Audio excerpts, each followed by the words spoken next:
नमस्कार, मेरा नाम है राजीव पांडे और आप देख रहे हैं भोजपुरी प्लेनेट यूट्यूब चैनल। इस वक्त की बड़ी खबर आ रही है भोजपुरी फिल्मों के जुबली स्टार दिनेश लाल यादव और भोजपुरी फिल्मों की हॉट अभिनेत्री रितु सिंह की तरफ से। जी हां, भोजपुरी फिल्मों के सुपरस्टार सिंगर व एक्टर दिनेश लाल यादव निरहुआ और भोजपुरी फिल्मों की वर्सटाइल अभिनेत्री रितु सिंह एक बार फिर से एक साथ बड़े पर्दे पर नजर आने वाले हैं।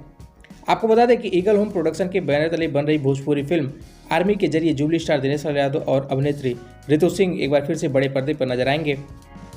बता दें कि भोजपुरी फिल्म आर्मी एक देशभक्ति फिल्म होने वाली है जिसमें दिनेश लाल यादव के साथ रितु सिंह मुख्य भूमिका में नजर आएंगी। बता दें कि भोजपुरी फिल्म आर्मी का मुहूर्त संपन्न हो गया है और अब इस फिल्म का शूटिंग भी जोरों शोरों से शुरू हो चुका है। बता दें कि भोजपुरी फिल्म आर्मी को डायरेक्ट कर रहे हैं सुरजीत कुमार सिंह, वहीं इस फिल्म के लेखक और निर्माता है मुरली लालवानी। बताते चले कि भोजपुरी फिल्म आर्मी से पहले दिनेश लाल यादव, निरहुआ और रितु सिंह सुपरहिट भोजपुरी फिल्म जिगर में एक साथ नजर आ चुके हैं। फिलहाल आपको ये जानकारी कैसी लगी हमें कमेंट बॉक्स में अपनी राय लिखकर जरूर बताएं।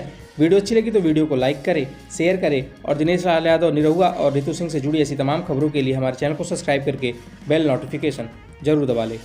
शुक्रिया।